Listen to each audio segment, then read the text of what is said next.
그러니까 결국에는 이제 돈 푼다는 얘기는 인프라 투자라고 전선 깔겠다는 의미이기 때문에 구리 가격 같은 경우는 앞으로 더 올라갈 여지가 있고 특히 지주사나 이제 관련되는 배당이나 주주 친화로 어느 정도 저평가가 해소될 수 있는 기업들은 8월까지도 어느 정도 흐름은 이어질 수 있을 것 같다. 비트코인 쪽보다는 이쪽에 대한 수요가 많아질 거라고 생각하고 이게 또 역시 주식 기업들로 연결했는데 스테이블 코인을 발행하거나 관리하는 기업들의 어닝 숫자가 상당히 좋아질 수 있으니까 이 관련 기업들을 보시자.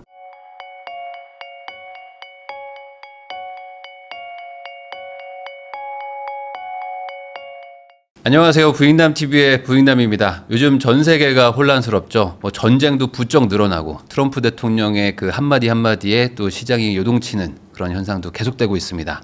이런 좀 혼란스러운 내용을 좀 시원하게 정리해 주실 분을 모셨습니다. 오늘은 KB은행 스타자문단 이코노미스트로 활동하고 계시는 유신익 박사님 모시고 도대체 이런 상황에서 어떻게 우리가 상황에 대처해야 될지 이야기 나눠보겠습니다. 박사님 안녕하세요. 네, 반갑습니다. 반갑습니다. 요즘에 이제 전쟁도 나고 여러 가지 복잡한 마음. 네. 근데 또 국장은 막 올라가서 이게 한국에 이제 주식 투자하신 분들은 또 막 기분도 좋고 여러 가지 그 뭐랄까요 자기 상황에 따라서 지금 웃고 있는 분도 있고 막 울고 있는 분도 있는데 사실 지금 이 뭐랄까 여러 가지 이런 현상들을 하나로 보면은 그냥 제 생각인데 그냥 전반적으로 그냥 이 돈의 가치가 계속 떨어지고 있고 그러다 보니까 어떤 자산에 투자하신 분들이 막 돈을 버는 이런 분위기가 아닌가 싶은데 지금 박사님이 보시기에는 지금 현 상황에서 뭔가 이 돈의 가치가 계속 급속도로 떨어지고 있다. 이거에 좀 동의가 되시는 그런 건지도 궁금합니다. 네네. 그러니까 더 큰 의미에서 핵심을 말씀드리면 전 세계 유동성이 또다시 붐업될 상황이다. 또 한번 붐업되고 있는 상황이고 붐업이 더 될 거다. 더 돼요. 더 된다. 그러니까 지금 우리 그 글로벌 LF라고 하는 광의 유동성 비율을 보시면은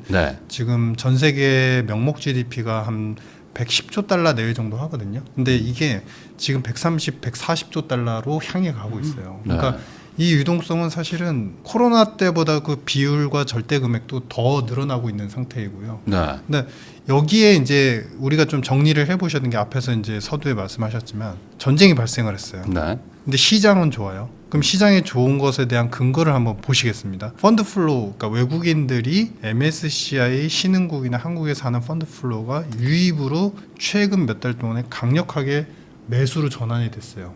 그 말은 이제 한국으로 돈이 들어왔다는 얘기인가요? 한국만 사는 게 아니라 다른 데도 딴 데도 신흥국을 다 사는데 지금 미국만 고집하지 않는데 펀드 플로우가 돌아섰다. 그럼 펀드 플로우가 돌아섰다는 얘기는 뭐냐면 이번에 이제 이란 전쟁도 있었고 여진은 있을 겁니다. 그런데 이 여진이 사실 위험 선호를 깨트릴 만큼의 시나리오가 아니다라는 이제 반증인 거고요. 그러니까 그러면 이 큰 틀에서 요즘에 발생했던 지정학을 한번 정리를 해보겠습니다. 트럼프의 정책을 봐야 되느냐 관점이 이제 혼란스러운 부분이 있습니다. 왜냐하면 한국의 뉴스는 사실은 한국인의 관점에서 항상 출발을 해요. 그래서 미국이 만들어오는 질서는 이제까지 사실은 미국이 패권을 가진 다음부터는 깨진 적이 없습니다. 그런데 이번에도 이란이 결국에는 이러한 어떤 위기감, 하메네이의 어떤 이제 추출 가능성까지 거론을 하면서 이러면은 핵전쟁이 날 수도 있다라고 얘기를 하지만 사실상 그렇기에는 너무나 무력화되어 있는 상태입니다. 경제도 그렇고 개발 능력. 그러면은 이거를 그렇게 바라보고 위기가 굉장히 강화될 거라고 생각하시는 언론이나 뉴스는 사실은 한국인의 입장에서 분석한 거고요. 미국의 입장에서 보시겠습니다. 트럼프 대통령은 사실은 지금 시행하는 정책들이 일기 때랑 동일해요. 그러니까 트럼프의 프레임은 딱 세 가지. 예전에도 트럼프 패닉 때 제가 말씀을 드렸는데 꼭 문서로 보십시다 이렇게 말씀을 드렸는데 1번은 첫 번째는 뭐냐면은 안보에 뭐가 포함이 되냐면 관세가 포함이 됩니다. 왜냐하면 경제적 안보를 자꾸 깨트리는 우방국들도 깨트리고 그다음에 중국도 제조업을 기반으로 자꾸 깨트리려고 하니까 관세가 필요하다. 그래서 중국은 더 나아가서 이제 약간 차단 정책이 필요하다 이런 입장인 거고요. 두 번째는 지경학 질서의 재편. 이 지경학, 그러니까 뭐냐면은 자신의 외교력하고 지정학적인 질서를 갖다가 자신이 짜놓은 틀대로 다시 뒤바꾼다는 거죠. 이렇게 해야 미국 내에서 여러 가지 내수 부양책을 하고 여러 가지 정책들을 할 때 경제적으로 악영향을 안 받는다라고 판단을 하기 때문이에요. 그래서 이 지경학 질서는 한마디로 뭐냐면 중국과 연대된 국가들의 힘을 다 빼놓는 겁니다. 이번 사례가 굉장히 무서웠고 혼란스럽고 달랐다라고 판단하시지만 일기 때도 똑같은 사례가 있었어요. 시리아. 네. 트럼프 일기 때도 동일하게 우리는 중동전에 개입을 안 하겠습니다. 중동에는 개입을 해봤자 먹을 게 별로 없습니다. 그리고 우리가 손실만 볼 뿐입니다. 군사적인 지출만 있을 뿐이다. 희생만 있을 뿐입니다. 했는데 시리아 때는 폭격을 했어요. 스텔스로 폭격을 했어요. 그때도 했어요. 했어요. 저 기억이 안 나는데 네네. 그때도 했었구나. 18년도에 했습니다. 네네. 18년도 4월에 했는데 그때 그러면은 뭘 얘기했냐면 명분을 만들었죠. 시리아는 화학무기를 아사드 정권이 사실은 예전에 트럼프는 미국한테 사실은 너무 반미적인 정책들을 많이 했었어요. 뭐 이라크 전쟁을 할 때도 왜 당신들이 중동전에 와가지고 왜 우리 쪽에 개입을 하느냐 하면서 비난을 했고 제일 결정타가 있는 거죠. 결정타가 뭐냐면은 중국하고 굉장히 협조적인 거예요. 네. 무역 관계도 협조적이고요. 그 다음에 중국한테서 시리아는 사실 군사적 지원까지 받습니다. 비공식적으로. 네. 그런데 그 당시에 시리아만이 사실은 그 중동 지역 내에서의 반미에 대한 목소리가 제일 컸었고 제가 이제 대리인 이론이다라고 하는데 이게 아니 이스라엘이 이번에도 혼자 움직였지 무슨 대리인이에요. 미국이 아니 미국의 암묵화가 있기 때문에 사실은 움직일 수 있는 그런 거죠. 거 아닐까? 그러니까 그런 이제 대리인 이론이라는 게 결국에는 일기 때부터 계속 정치 외교학적인 분석자들이 이건 대리인 이론의 전략 방식이다. 근데 똑같이 일어나는 겁니다. 그때 당시에 대리인은 누구였냐면 이스라엘과 UAE하고 사우디였습니다. 요 세 국가가 중동의 종주국으로서 모든 것들을 다 이끌어가기를 원했고 투자든 안보든 다 이끌어가기를 원했는데 시리아가 계속 그걸 깨트리는 거예요. 그러니까 시리아한테 폭격을 하죠. 폭격을 할 때 명분을 만듭니다. 이 화학무기가 언제든 미국을 위협할 테러로도 이용될 수 있어. 테러 위험 국가야. 라고 하면서 공격을 하는데 그때는 프랑스하고 영국하고 독일한테 다 협조를 구하고 연합작전을 펼칩니다. 그때 시리아의 많은 지도부 뭐 군사 주요 인사들도 그렇고 스스로 목숨까지 끊었어요. 너무 위기감, 압박감을 굉장히 많이 느꼈어. 근데 그때의 언어와 요즘에 이란의 언어는 동일합니다. 피해 복수. 그때도 피해 복수 얘기했었어요. 그래서 그 당시 일기 때도 이러다 굴릴 테러 같은 거 또 하나 나는 거 아니야. 그 상황이 미국의 입장에서 보면 똑같다라는 거예요. 이거를 또 디테일하게 아니잖아. 이란은 호르무즈 해협도 통제권을 갖고 있고 원유 생산량이 훨씬 많고 중동에서 영향이 큰데 그렇게 바라보면요. 그렇게 바라보시면 틀린데 이번에는 어떻게 하다가 이렇게 된 것 같은데 미국의 입장에서 보면 시리아나 이란이나 거기서 도찐 개찐이라는 거예요. 그러면 이란은 이번에 왜 공격할 수밖에 없었느냐. 이란의 결정적인 요소를 보세요. 지금 그 IAEA에서 핵 농축 시설은 있다고는 했지만 사실은 그동안에 무기를 갖다가 개발할 만큼의 테스트, 그러니까 미사일을 개발할 수 있었는데 개발할 수 있는 테스트 경험이 없어요. 북한처럼 싼 사례가 없어요. 두 번째는 이 미사일을 개발만 하면 되는 게 아니라 미사일을 갖다 이동을 시킬 수 있어야 돼요. 마지막 제일 중요한 게 뭐냐, 타격에 대한 정확도. 그러니까 이게 공중에서 터질 때 테스트가 안 된 상태에서는 이게 시스템적으로 잘 작동을 하는지에 대해서 그거를 자꾸 북한도 보여주잖아요. 자꾸 의시력을 보여주잖아요. 그러니까 그런 것들이 검증이 안 됐기 때문에 핵 농축 시설은 있지만 앞으로 수개월이 걸릴지 수년이 걸릴지 모르지만 지금은 발사의 능력이 없다라고 이미 10년 이전부터 계속 얘기를 해왔었는데 최근에 이제 IAEA 입장은 이거는 수개월 내에 완성될 수도 있다라고 얘기가 바뀌죠. 갑자기 바뀌어요. 갑자기 바뀌는 거죠. 그러니까 스탠스가 바뀌면서 미국 국무부하고 이제 백악관의 대변인도 계속 무기가 곧 사용될 수 있습니다. 그러니까 공격의 명분을 계속 만드는 겁니다. 그러면 이거는 실제라기보다는 명분 싸움이죠. 명분이죠.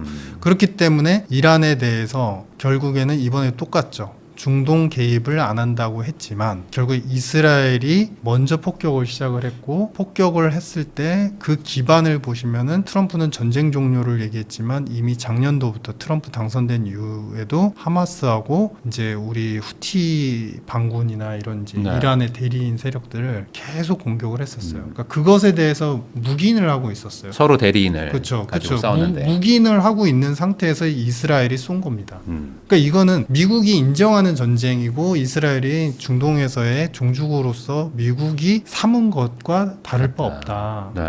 UAE도 끌어오려고 해요. 자기 편으로 대리인 역할을 하려고. 그래서 UAE도 끌어오려고 하고 사우디도 끌어오려고 하는데 그동안에 이제 중국 쪽으로 너무 약간 좀 치중된 경향이 있어서 그거를 설득하기 위한 과정 중에 있고 그러면은 이러한 이란 같은 경우는 사실은 중국과의 그 관계가 상당히 최근에 밀접했었죠. 그러니까 지형도를 보시면 딱 반으로 나눠볼게요. 나눠보시면은 사실은 예전에는 러시아는 제3지역에 있었어요. 약간 3지역에 있었어요. 1기 때만 하더라도. 근데 지금 러시아, 이란, 중국이 합쳐서 23년부터 군사 합동 작전을 수행을 했었단 말이죠. 거기다가 이제 중국이 만들겠다고 하는 이제 디지털 화폐에 네. 이 시스템에 동참을 하겠다. 같이 하고. 다 자기들도 하겠다. 네. 그러니까 완벽한 이제 연대 국가가 됐기 때문에 현 상황에서 트러블도 있고 중동 지역에서의 어떤 이제 그 오너십에 대해서도 자꾸 이제 방해를 하는 요소이고 미국 네. 입장에서는 그렇기 때문에 거기에 더불어서 이제 유가에 대한 불안정성까지 만들 수 있고 중국하고의 연대력도 계속 과시를 하고 있고 네. 그러니까 이번에 명분과 예외를 마가 지지자들한테 충분한테 선언을 한 다음에 공격을 한 거죠. 그러면은 앞으로는 어떻게 될 거냐? 여지는 있을 겁니다. 네. 그러니까 이스라엘은 이 상태에서 하메네이가 사실은 축출이 된 게 아니기 때문에 계속 공격을 할 거예요. 근데 이러한 현 상황이 사실 그 전에 미국이 참전을 한다, 뭐 미국이 개입을 해서 확전이 된다라는 그런 개념보다는 작년도에 이란 대리인들을 계속 공격했던 것처럼 네. 약간 국지적으로, 그러니까 공중전으로 쏘지만 국지적으로 계속 발사하고 또 후퇴하고 발사하고 후퇴하는 그런 전황은 이어질 수밖에 없다. 네. 전쟁이 끝난다고 보는 거는 사실은 지금 환경에선 힘들다라는 거고요. 그러니까 이 부분을 이제 제가 말씀을 좀 길게 드린 이유는 첫 번째 우리 관세 안보가 모든 정책의 첫 번째 출발점이고 두 번째는 지금 지정학에 대한 문제를 자신의 힘으로 이제 자신의 위주로 이제 대리인 세력들을 이용해서 재편도 하고 그걸 재편을 하고 그다음에 마지막 세 번째는 뭐냐면 사실은 기승전 내수 부양이에요. 결국에는 부양. 네. 그러니까 이렇게 해놓는 게 뭐냐면 결국에는 미국 경제를 그 어느 국가보다도 항상 강하게 만들기 위해서. 네. 그래서 이런 부분에 대한 통칭적인 프레임은 세 가지로 나눌 수 있죠. 그러니까 1기 때 나왔던 국가안보 전략 보고서랑 지금 스킴이 아주 똑같습니다. 두 번째는 대선 캠페인 때 지금 이 내용 다 얘기했어요. 그리고 네. 스티븐 미란 보고서에서도 사실 동맹국들이 해야 되는 것, 미국이 해야 되는 것들에 대해서 이미 충분히 리포팅을 했어요. 그거는 이제 경제적 리포트는 아니고 약간 그 선언문이라고 보시면 되는데 이렇기 때문에 이렇다. 우리는 그래서 이렇게 할 거다. 이런 선언문이었는데 그거를 이제 다 합쳐서 보시면 그렇게 해서 결국에 경제적 안보 때문에 관세를 많이 매깁니다. 그러면은 트럼프의 입장 그리고 스티븐 미란이 거기에 동조해서 쓴 보고서를 보시면 거기에서 뭐라고 얘기하냐. 결국 자기들이 수없이 많은 돈을 풀 건데 그 부족한 부분을 사실은 관세 수입으로 메꾸면 된다. 네네. 그러니까 관세는 사실은 경제적으로 말하면은 이거는 소비재에 대한 비용이지 소비자들이 분담하는 비용이 사실 그렇죠. 수입이 아니거든요. 네. 근데 수입이라고 정의를 내린 거예요. 그러니까 어찌됐든 수입이니까 우리는 매기겠다. 네. 동맹국들이 우리 돈을 다 벌어서 그동안 잘 먹고 잘 살았으니까. 그래서 그런 수입에 대한 요소, 그 다음에 두 번째는 뭐냐면은 이제 부양을 해야 되고 제일 중요한 게 지금 세율 인하죠. 우리나라에서는 지금 이 세율 인하, 그러니까 감세 정책에 대해서 그렇게 크리티컬하게 보지 않는데요. 지금 미국의 감세 정책은 17년도에 시행했던 텍스컷 정책이 이번에 이제 만기가 돌아오니까 연장을 한다. 요렇게만 알고 계시는데 그 인하의 폭이 상당해요. 세금을 계속 낮춰주는. 네, 낮추면서 연장을 하는 거예요. 네. 그러니까 예를 들면은 예전에 초고소득 계층 같은 경우는 이 7분위 소득 분위로 나눠가지고 한 초고소득 계층 같은 경우는 49.6%의 세율을 매겼는데요. 네. 지금은 47%로 매깁니다. 낮춰주고 그리고 있네요. 낮춰주고 소득 수준의 범위도 늘려줍니다. 그러니까 예전에는 이제 부부 합산 소득 한 10억에서 11억 정도면은 49를 맞았는데 지금 부부 합산 소득으로 15억 정도면 네. 47%인 거예요. 그럼 많이 낮아진 거네요. 굉장히 많이 그래도. 낮아지는 네네네. 거고 거기에 더불어 세액공제까지 또 들어가고 더원 뷰티풀 빌이라는 이제 법안인데 여기에 포함되는 거는 중소기업 기업들은 사실은 세금 감면을 해서 그 미국의 재정 수입에서 그렇게 차지하는 비중이 크지 않아요. 20%도 안 됩니다. 그러니까 여기는 비중이 작기 때문에 더 많이 낮춰주고 세율을 네. 줬다. 그러니까 이 정책을 하려고 일기 때도 이걸 하고 2년 동안 미국이 호황이 온 거예요. 왜냐하면 당장 생각해 보시면 우리 연말정산 한다고 생각하실 때 막 돌려주며. 연말정산이 3배 정도 나온다고 보시면 돼요. 아. 세액공제까지 다 포함하면. 그러니까 그래요? 세금 감면에다가 플러스해서 세액공제가 늘어나니까.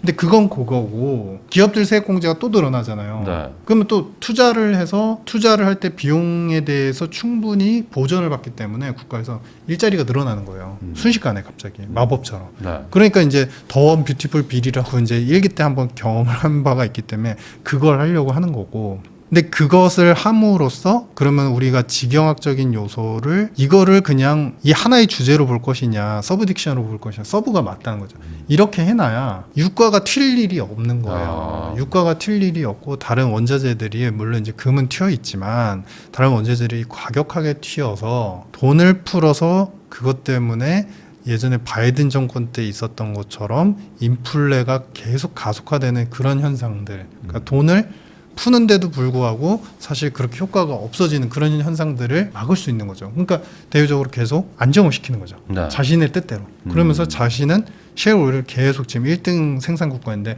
셰일오일 계속 공급을 하는 겁니다. 네. 거기다 토지 임대까지 해가지고 기업들한테 채취해가지고 그 원유들 많이 뽑아서 생산해서 팔아라 이런 입장이에요. 그래서 이제 감세안을 하게 되면 사실은 이 시중에 풀리는 유동성 자체가 우리가 이제 지출은 트럼프는 줄이고 세금은 낮춘다라고 해서 작은 정부를 했지만 이건 철저하게 큰 정부가 맞고요. 왜냐하면 예전에 공화당의 기본적인 원래의 철학은 사실은 지출을 줄이는 정책이 맞아요. 근데 세금을 이렇게 낮추면서 지출을 줄인 적은 단 한 번도 없습니다. 그러니까 세금을 낮추면서 돈이 시중에 많이 돌게 하고 두 번째는 지금 BIS 비율을 낮추는 법안을 은행들의 적용된 BIS 비율을 대규모로 낮추는 법안을 지금 연방정부에 계류 중에 있어요. 그건 이제 또 은행들이 또 돈 한 번 더 돈을 풀 수 더 있는. 풀게 하는 거죠. 네. 그러니까 이 두 개가 합쳐지면 이게 결론은 뭐냐면 달러가 당장 그러니까 앞으로 1, 2년 동안은 그렇게 강세로 가기 힘들 정도로 어마어마하게 풀린다. 세계도 어마어마하게 풀린다. 그러면 이 돈들의 근원 세금 문제 뭐 이런 것들은 사실 6, 7월이 되면 이제 이미 7월 다 가까이 왔는데 부채안도 이미 이제 그 협상을 해야 되고 예산에 대해서 통과를 해야 되거든요. 그러니까 네. 여기에 대해서 이제 재정은 어떻게 할래? 라는 공화당 내부에서도 반발이 있어요. 그러니까 그 약간 초강경파라고 하는 이제 재정 건전주의자들이 네. 이건 어떻게 할 거예요? 지금도 빚이 많은데. 그렇죠. 네. 그러니까 이제 스테이블 코인을 가져오는 거예요. 왜냐하면은 이제 베센트 장관이 얘기를 했잖아요. 스테이블 코인을 법정 화폐와 준하는 화폐로서 이용을 하면서 이것을 발행해서 지금 시중에 미국의 M2가 유동성이 계속 쌓이고 있잖아요. 이거를 초기에는 요만큼 발행하지만 이거를 계속 발행을 더 해가지고 M2하고의 시가총액의 비율을 맞추겠다라고 얘기를 해요. 그러면 이거는 그냥 여기에 돈이 또 생기고 여기도 돈이 또 생기나 보다라고 하지만 미국의 입장에서 해석해 볼게요. 발행을 한 주체가 어쨌든 연방정부가 될지 페드가 될지 모르지만 어쨌든 미국이 주체가 되잖아요. 네. 발행을 하면은 코인을 발행하면서 그거를 누군가 구매하게 되면 그 돈은 미국에 쌓이잖아요. 그러면 미국의 돈은 가만히 있어도 발행과 동시에 2배가 되는 거예요. 총 유동성이. 네.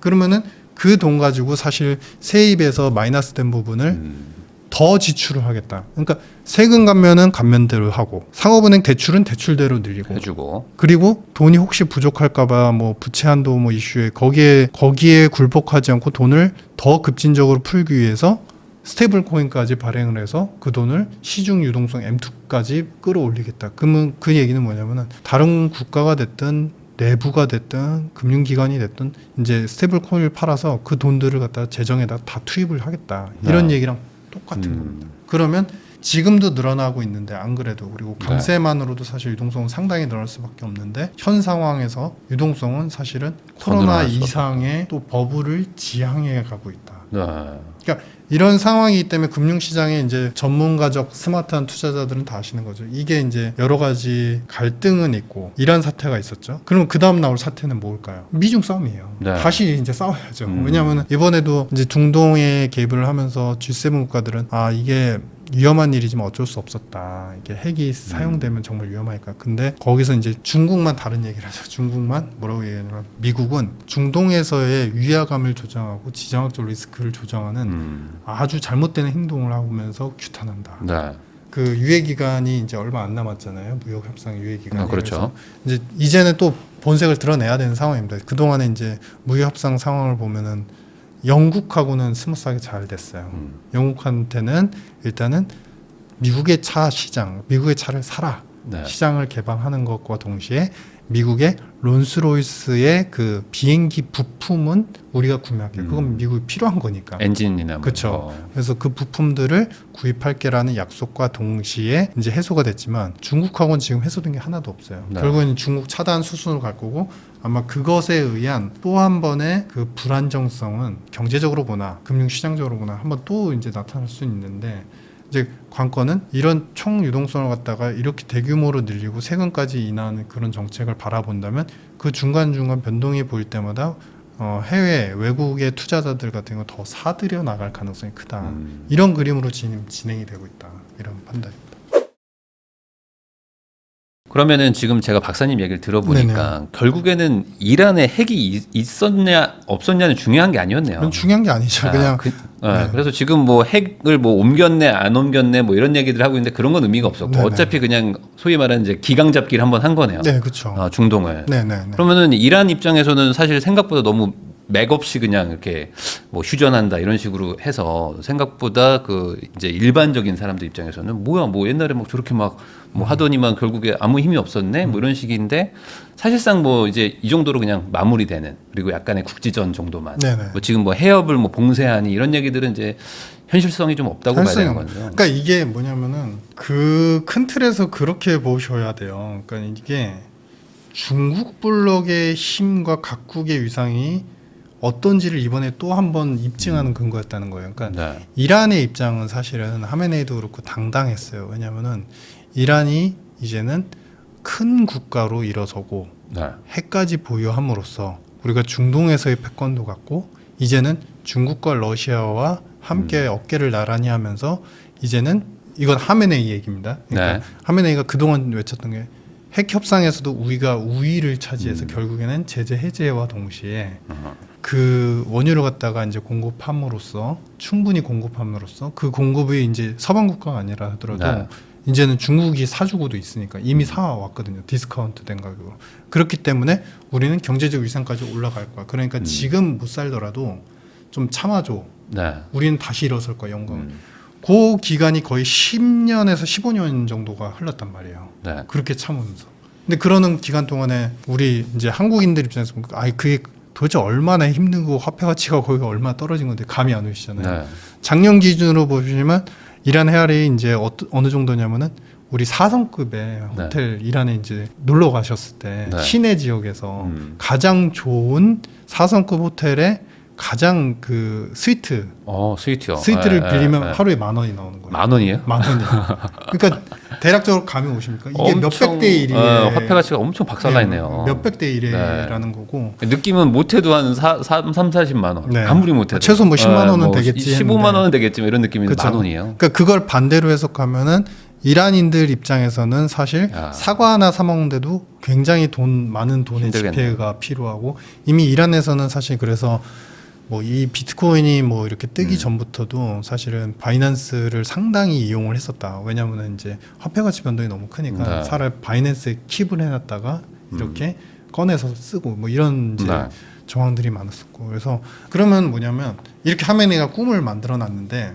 여러분 요번에 포인트에서 좀 느끼신 게 없습니까? 중국 블록이 생각보다 굉장히 강건하게 모이고 집적되고 미국을 대항하려고 할 때는 그렇게 굉장히 강력하게 외치지만 위기가 오면 나몰라라요. 서로 그냥 나몰라라요. 러시아도 그냥 조용하더라고요. 네, 그냥. 나몰라라요. 네.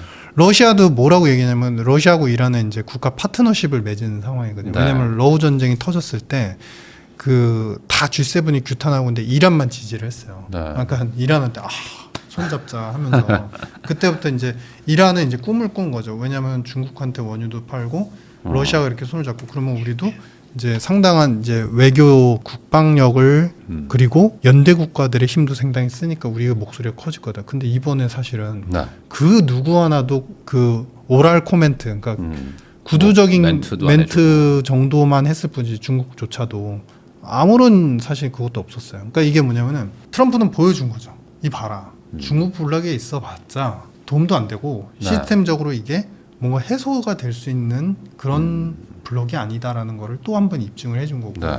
그러면은 이번을 계기로 해서 제가 이제 대리인전이다 뭐 이렇게 자꾸 말씀드리는데 여기서 가장 정치 외교학적으로 봤을 때 기스가 나고 데미지를 입은 이게 이제 실질적인 데미지가 아니라도 정성적인 데미지를 입은 국가는 어딜까요? 이게 중국인 거예요. 중국하고 보란 듯이 군사 합동 작전을 시행한 국가가 이란인데 네. 여기를 쳐버렸어요. 뭐 도와주는 것도 없고. 반대로 생각해 보세요.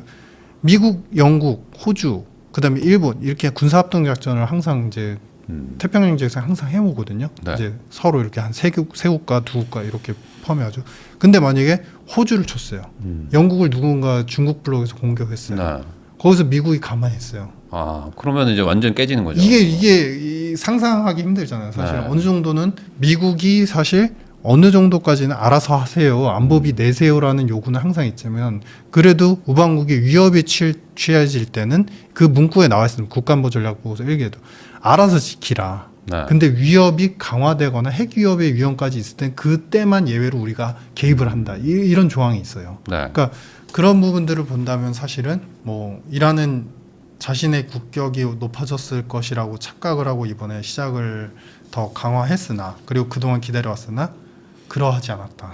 뭐 이런. 결국에 중국에 붙으면은 손해가 난다라는 거를 한번 보여줬다. 이번에 그쵸. 확실하게 좀 보여주고 강한 시그널이죠. 중동에도 좀 미리 좀 유가 상승이나 이런 불안 요소를 한번 잠재워놨다. 네네. 이게 결국에는 경제를 위해서 약간 사전 포석을 뒀다. 네네. 이렇게 봐야 되겠네요. 유신익 박사님하고 이야기 나누고 있는데요. 그러면은 결국에 이렇게 포석을 두고 한 게 경제를 또 이제 부흥하고 말씀하신 대로 또 유동성을 막 풀어가지고 네. 이제 다시 한번 또 미국을 또 성장시키겠다는 그 원대한 목표 때문일 텐데 그래서 그런지 몰라도 최근에 또 이제 연준 부의장인가요? 이분도 네. 지금 뭐 물가가 좀 안정되면은 뭐 금리도 낮추겠다 이런 얘기 하고 있고 또 트럼프 대통령은 금리 뭐 2, 3% 낮춰야 된다 막 계속 네, 이런 네. 얘기들이 언론에 나오던데 결국에 그럼 금리 정책은 지금 어떻게 가는 거로 봐야 되나요? 미국의 금리 정책? 그러니까 이미 저희 예전에 한 2년 전이었나요? 그때 이제 우리 부익남 TV에 네. 와가지고도 말씀드렸지만 지정학 항상 말씀을 드렸잖아요. 그러니까 지정학하고 그다음에 경제. 그러니까 지정학이 경제를 모두 지배하는데 지정학은 이거는 당연히 외교적인 안보적인 것도 있지만 내부 정치적인 점까지 다 포함을 한다 이렇게 네. 말씀드렸는데 페드조차도 정치 싸움이 돼버린 거죠. 왜냐하면 하나 말씀을 드리고 싶은 게 그 23년도에 러우 전쟁 한참 이제 발발해가지고 유가 막 급등할 때였잖아요. 네. 그래서 이제 제약적인 정책을 한다라고 하면서 페드가 이제 FOMC를 배달하고 369, 12에 이제 프로젝션을 하는데 전망을 하는데 25년도에 기준금리를 그때로 얼마로 봤었냐면은 2.5 레벨에서 3% 레벨 기준금리가. 네네네 근데 맞아요. 지금하고 150bp 차이가 네. 나는 거예요. 그러니까 그게 뭐냐면 그들은 결국 이 제약적인 정책 때문에 미국 경제가 힘들어질 거니까 차후에는 정상화를 위해서라도 금리를 상당 수준 2% 이제 중반대까지 장기적으로 낮추겠다 네. 선언을 했었는데 지금은 물가가 그 당시에 비해서 대략 2% 이상 차이가 날 정도로 안정화됐단 말이에요. 지금 2% 중반대를 계속 횡보하고 있어요. 근데 지금은 또 안 낮춘 이유가 뭐냐면 후행적으로 트럼프 불확실성이 있다. 이게 어떻게 작동할지 모른다. 네. 근데 본인들이 그렇게 얘기를 했어요. 이 트럼프 불확실성 때문에 하반기에 3%까지 갔다가 물가가 다시 낮아지긴 할 건데 그래도 불확실성 기간 동안 어떻게 되는지는 지켜보고서 금리를 내리겠다. 그러니까 첫 번째는 파월 의장은 항상 매년마다 톤이 바뀌어요. 네. 같은 얘기를 같은 숫자를 놓고서 그때는 이렇게 내릴 거야라고 했지만 그 다음에 그 숫자가 만족이 됐는데도 충족이 됐는데도 그 해에 대해서는 또 아니야 딴 게 내려. 있어. 네. 그러니까 또 안 내려. 이렇게 계속 반복이 되는데 이거는 철저하게 뭐냐면 그냥 정치적 발언이에요. 정치적 스탠스인 거예요. 오히려 파월 의장이 정치적으로 네, 얘기하고 정치적인 있다. 거. 이거는 우기기 입장인 거예요. 왜냐하면은 미국의 CPI는 만약에 정량적인 분석을 한다면 이게 급진적으로 내리지 못하더라도 내릴 수 있는 환경이 분명하다는 알고 있거든요. 왜냐하면 미국의 CPI에서 60%를 차지하는 비중이 다 서비스업입니다. 네. 상품 관세는 서비스업에 안 매겨요. 지금 일부 전이는 될 수 있지만 그 운송 서비스 이런 데는 이제 우리 에너지 가격이 오르면 사실 운송 서비스 가격도 동반해서 네. 올라가지만 메디케어나 주택 렌트비는 철저하게 그냥 관세랑 상관이 없습니다. 관세랑 상관이 없는 거예요. 네네. 그건 오히려 그런 얘기 있잖아요. 물가가 높으니까 물가가 높아질 가능성이 있으니까 기준금리가 높은 게 맞는지 기준금리가 높으니까 물가가 안 떨어지는지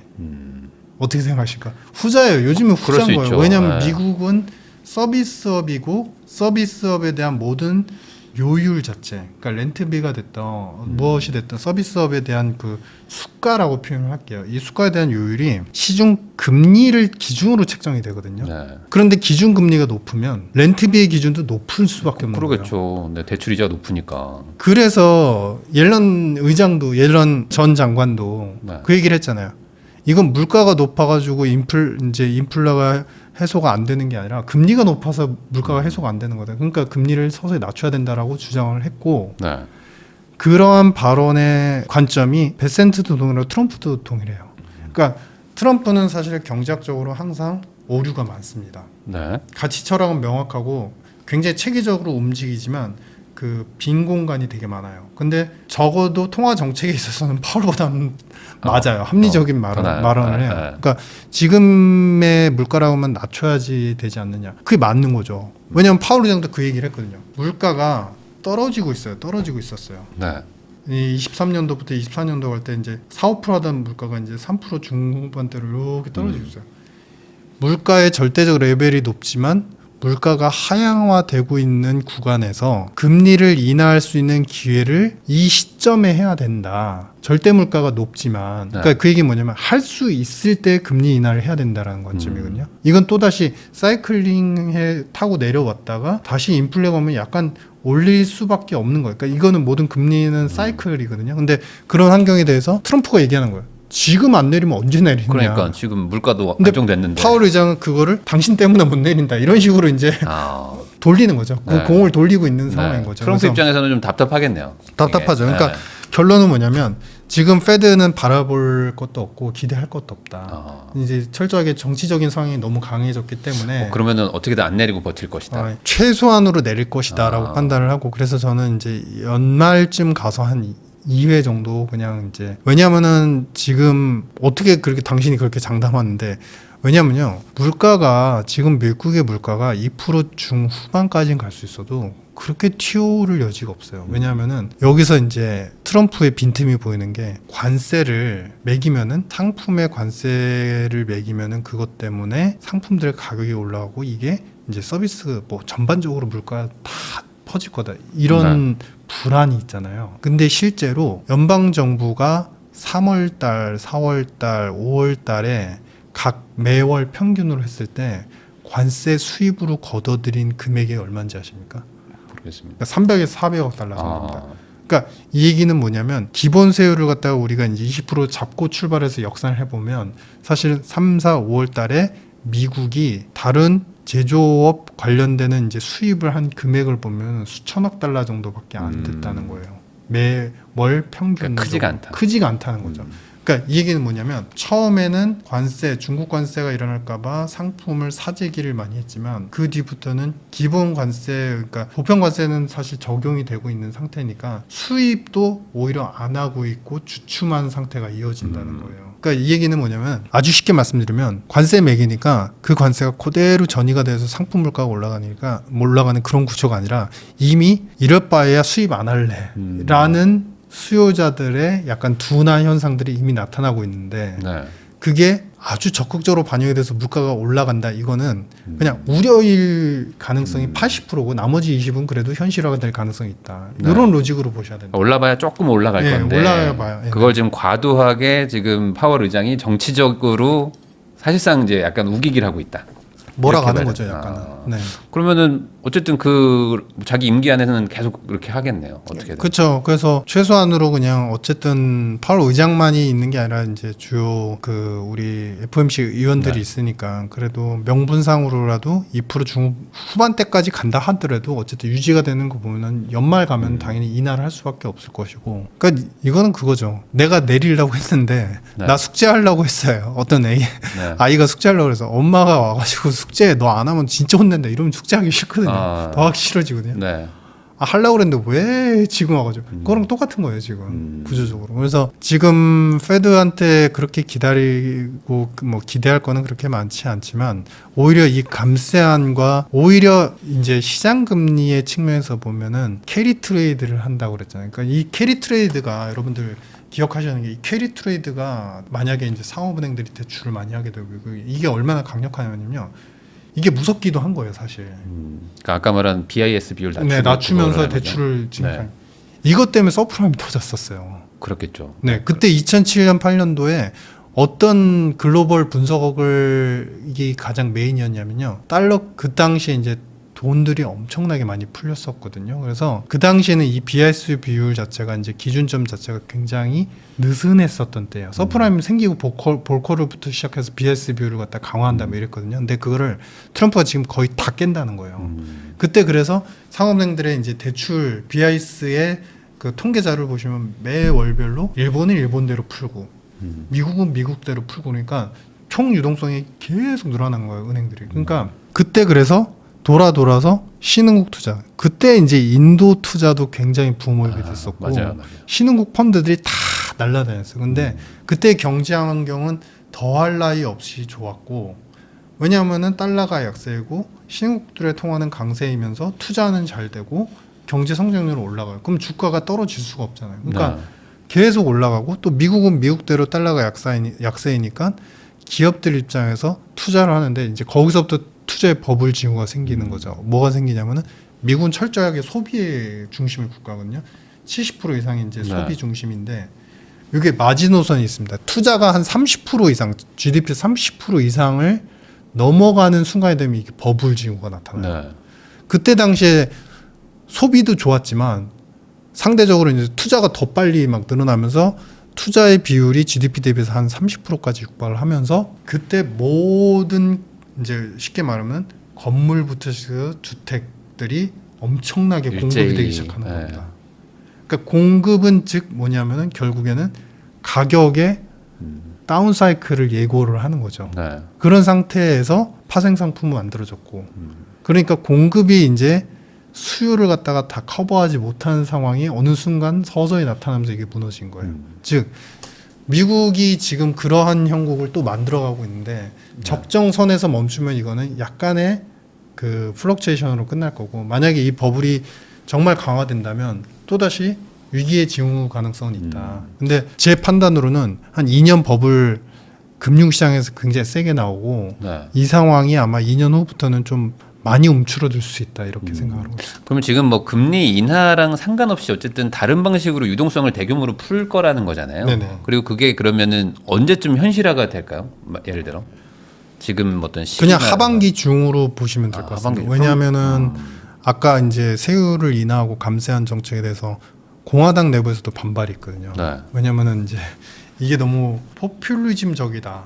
그러니까 뭐냐면은 1분위부터 중위분위 사람들까지 낮춰주는 거는 괜찮은데 고소득계층까지 낮춰주는 건 문제가 있다. 그래서 공화당 내부에서도 이거를 최고 소득자들한테는 세율을 조정을 해라. 이렇게까지 낮추지 말자. 오히려 조금 높이자. 이런 논의가 있어서 이런 것에 대한 문제가 있고 그다음에 결국에는 지니어스 스테이블 코인인데 이게 스테이블 코인이 지니어스 법안이 되게 구체화했고 뭐 이번 법안에서 되게 명료하게 한 것 같지만 사실 빈틈이 너무 많거든요. 국가가 발행하는 법정 디지털 화폐로 인정을 한다 했는데 세금 문제를 전혀 설계를 안 해놨어요. 그러니까 이거는 약간 뭐냐면은 좀 조급하게 그냥 뚝딱 만들어 버린 법안이랑 똑같습니다. 그러니까 제가 예전에 디지털 달러 계속 말씀드렸는데 디지털 달러는 그 설계를 전송할 때 그다음에 중간에 매개상이 어떻게 처리할지에 대한 문제, 그다음에 수수료는 어떻게 할지, 이자에 대한 문제는 어떻게 할지 이것을 세금으로 낼 수 있느냐. 그러니까 우리 세금 내야 되잖아요. 세금. 국가 통화의 가장 기본의 보유의 욕구 그 가치가 그래도 최소한으로 유지될 수밖에 없는 거는 세금을 내기 때문에 그렇죠. 세금으로 받아줄 때. 그렇죠. 세금으로 받기 때문에 그래서 그 돈을 갖고 있어야 되는 거예요. 근데 디지털 달러는 그것에 대한 스킴 그 설계를 어느 정도 해놨었어요. 근데 이제 생뚱맞게 로직은 비슷하지만 스테이블 코인으로 딱 바꿔주시면 되겠다는 거잖아요. 그 이 얘기는 뭐냐면 스테이블 코인을 가지고서 예를 들어서 돈을 자기가 소득을 월급을 받는데 스테이블 코인으로 받았어요. 그러면 스테이블 코인으로 월급을 그냥 내도 되는 건지 세금을 왜냐하면 잘 생각해보세요. 다 스테이블 코인으로 받아요. 이제 많아져요.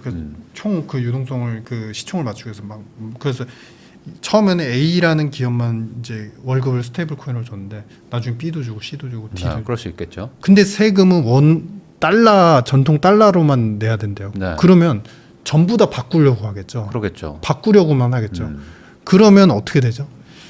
이쪽에서 사실은 나중에 이게 딱 매칭이 되면 이걸 다 팔아서 1대1로 있다고 생각하면 이걸 다 팔아가지고 그냥 이것만 다 가지려고 하잖아요. 그러면 이게 원래 돈을 보유하고 있는 사람이 있잖아요. 네. 근데 나머지를 갖다가 1대1로 맞춰놓으면은 나머지 이걸로 받은 사람들 이걸 다 바꾸려면 쇼티지가 나잖아요. 당연히 쇼티지가 그러겠죠. 나죠. 원래 이제 이쪽에서 한 네. 50% 정도 돈을 갖고 있는 사람이 그냥 코인 매수 수요보다 매도 수요가 훨씬 크니까. 그렇죠. 그러니까 이러한 문제에 대한 설계를 전혀 안 해놨다는 거예요. 근데 그냥 어떻게 보면은 그냥 만든 거죠. 우선 해보겠다. 그냥 네, 뭐 이런 해보겠다. 거. 근데 이제 하면서 어떻게 해보겠다. 미국이니까 네. 이게 그래도 잘 사용될 거다. 뭐 이런 기대가 있는 거죠. 그러면은 결국에 지금 이런 상황으로 가면은 이래나 저래나 유동성이 하반기에 뭐 급격하게 풀린다. 그러면은 그렇죠. 과거처럼 뭐 이머징 마켓이든 뭐 이런 쪽으로 많이 가는 건가요? 아니면 뭐 그 미국 주식도 뭐 계속 또 돈이 막 올라가는 건지. 그러니까 전 세계적인 버블과 유동성 붐업이 또 일어나면 미국도 완만하게 갈 길을 또 가면서 네.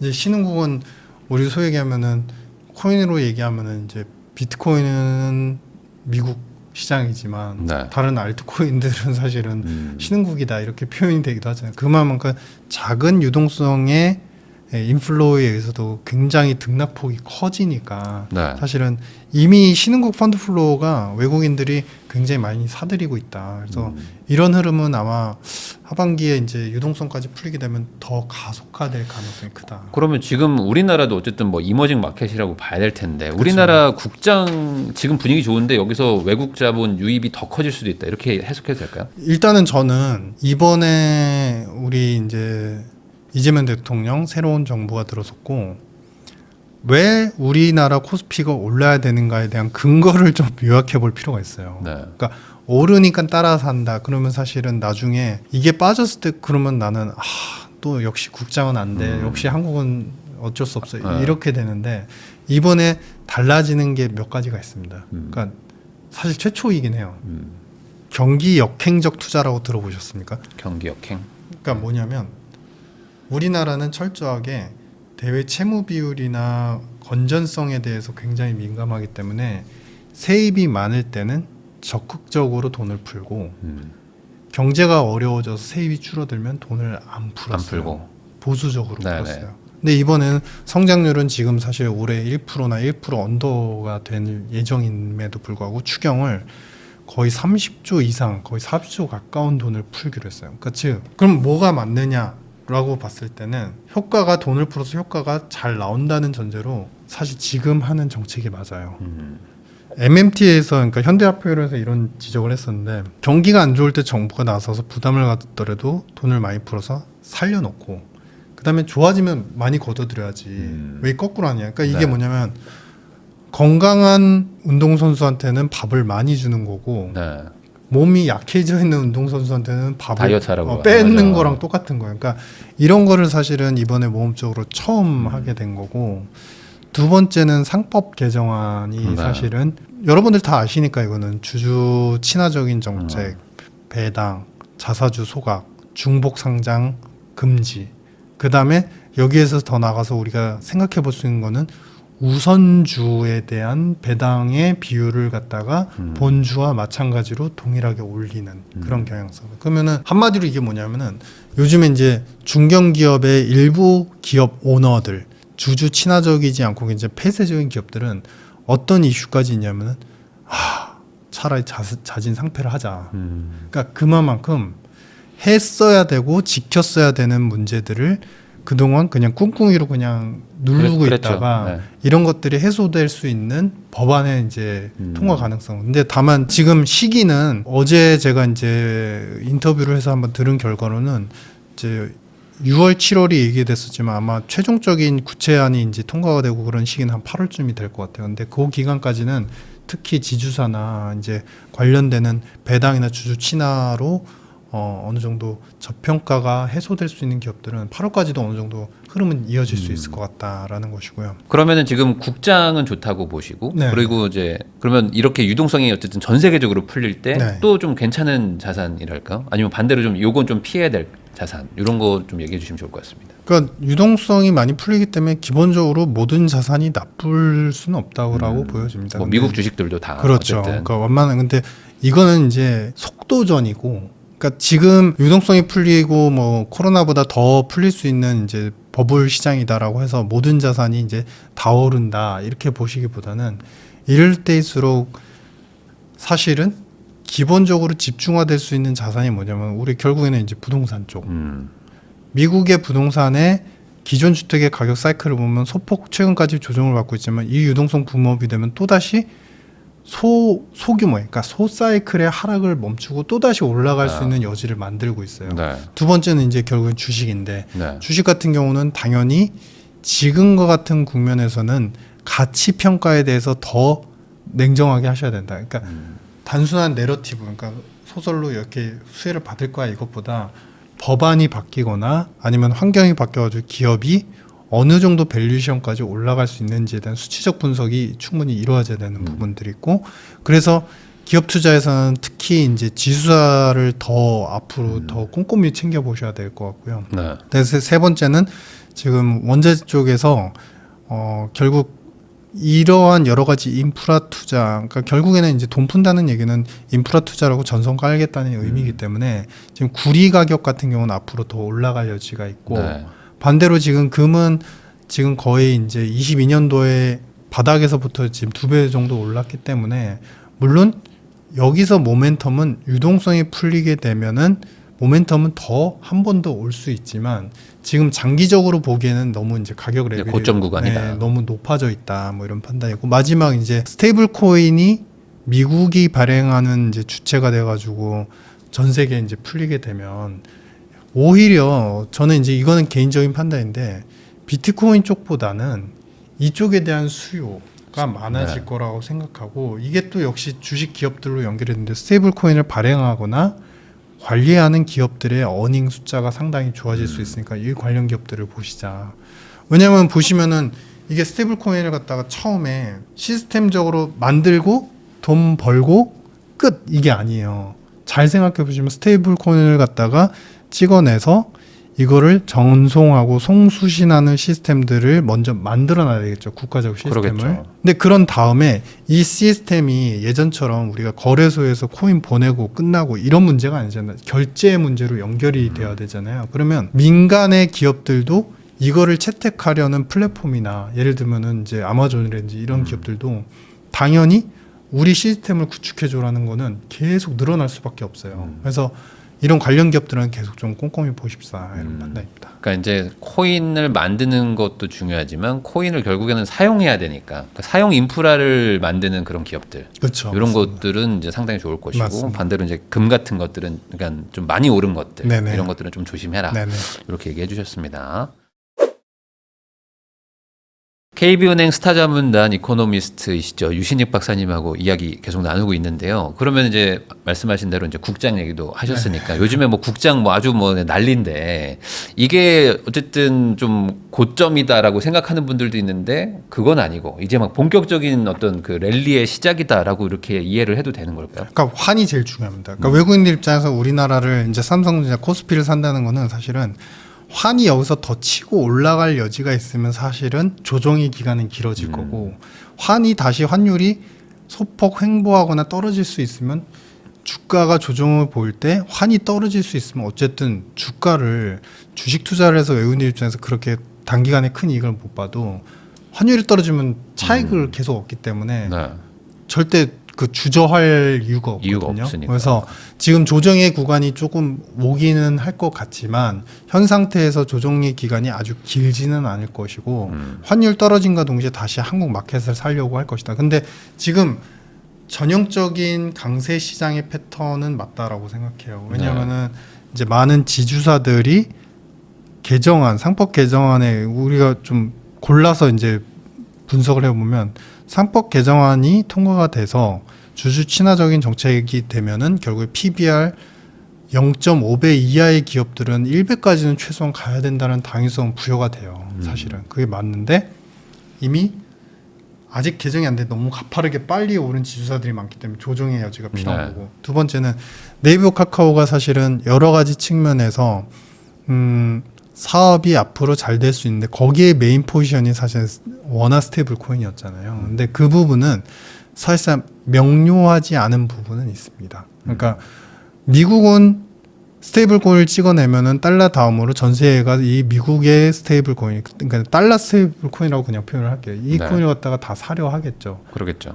한국은 이 스테이블 코인을 원화도 국제화가 잘 안 됐기 때문에 원화 스테이블 코인은 내수에서 잘 소화를 시켜야 되는데 그럼 기업이 채택을 했을 때 그것으로 예전에는 그냥 원화로 결제할 때는 이런 게 힘들었지만 그리고 수요가 덜했지만 스테이블 코인으로 하니까 더 잘 되라는 상품과 어떤 플랫폼에 할지에 대한 구체적인 어떤 가이드라인과 계획이 필요해요. 근데 네. 그게 지금 아직 없어요.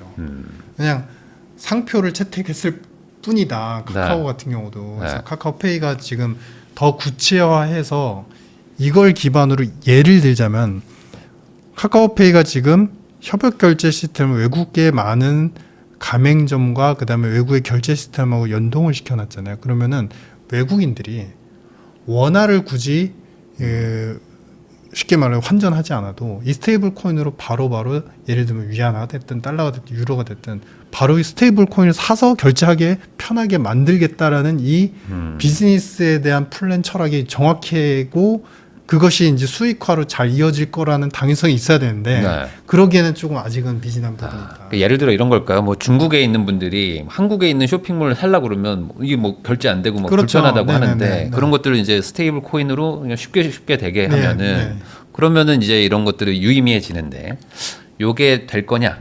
이거가 아직 약간 그렇죠. 조금 좀 애매하다. 그걸 통해서 더 많은 이제 결제를 갖다가 지금 더 그러니까 이게 뭐냐면 스테이블 코인은 사실 재미예요, 재미가 가미돼요. 그러니까 알리를 보시면 우리가 지금 여러 가지 페이 시스템으로 연동이 되죠. 알리 익스프레스를 보시면 결제를 하고 예를 들어서 좋아요나 상품명 좋아를 누르면 뭐 코인 줘요. 코인 주잖아요. 맞아, 뭐 몇 개 줘요. 그거를 주면은 사실은 그게 사실 되게 작지만 네. 포인트처럼 쌓여가지고 그게 네. 돈처럼 나중에 쓸 수 있으니까 그러니까 이런 아이디얼릭한 재미의 부분들을 잘 노려야 되는데 이거는 그냥 뭐 경제학적으로 되게 어렵고 이런 게 아니라 사람들을 잘 끌어들일 수 있는 매력적 요소를 이 스테이블 코인의 결제 그 시스템에 잘 녹여놔야 되는 거죠. 그래서 네. 그런 숙제는 남아있기 때문에 이제 관련된 기업들에 대한 좀 너무 붐업된 거는 좀 조정이 필요한 게 맞는 것 같고요. 그러면 오히려 지금 상법 개정 이쪽에 조금 더 집중하는 게 더 맞을까요? 거기는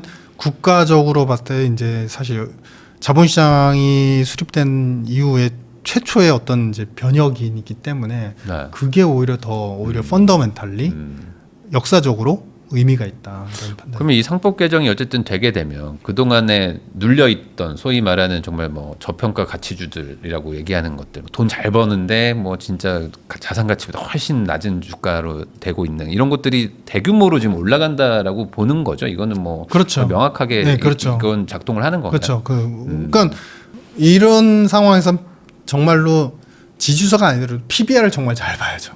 PBR을 항상 보면서 체킹하면서 투자를 하셔야 되는 저 거죠. PBR 주들은 웬만하면 지금 그래도 상승 요인이 좀 있다. 그렇죠. 상법 개정이 저 되면. PBR이면서 사업성이 분명히 존재. 예를 들면서 저 PBR인데 목재 관련 기업 이런 건 사면 안 되는 거고요. 네. 그러니까 사업에 있어서 그런 포지션이 요즘에 이제 원전도 있고, 근데 원전은 사실 저 PBR 기업은 거의 없죠. 네. 그리고 엔터 기업들 있고요. 그 다음에 이제 저는 이제 개인적으로 봤을 때 금융은 더 좋아진다고 생각하거든요. 금융도. 왜냐면은 이 스테이블 코인에 뭐 발행 주체가 누가 되고 이런 스토리를 떠나서 미국이 스테이블 코인을 정착시키고 한국이 정착시킨다면 결제와 그 다음에 외국인들 간의 작은 거래에 있어서 편리성 그리고 그 규모가 예전에는 2번 할 거를 5번, 6번 이렇게 늘릴 수 있는 가장 직접적인 대상 수혜자 기업군들은 금융이에요. 그러니까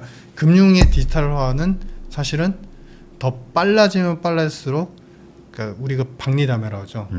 수준은 네, 더 네. 작아지고 비용은 작아지더라도 그 양 포함하는 양이 더 많아질 수 있다. 그거를 이제 경제학적으로 뭐 파이낸셜 인클루전이다. 그러니까 못하던 사람들까지 이제는 어렵지 않게 쉽게 이렇게 그렇죠. 들어오게 해서 수익을 창출한다. 그래서 저는 금융 쪽은 정말 계속 지주사하고 금융 쪽은 계속 집중해서 보셔야 된다. 이런 판단이고요. 주가가 올라가면 당연히 증권사도 네, 그렇죠. 도움이 되는 거고. 그건 뭐 이제 당연히 이제 따라서 가는 거고요. 그래서 요즘에 막 엄청나게 올라가고 있는데 이게 너무 단기간에 오르니까 사람들이 이제는 좀 너무 많이 오른 거 아니냐. 그쵸. 한 달 만에 막 30-40% 올라버리고 막 2배 되고 하니까. 좀 쉬어야죠.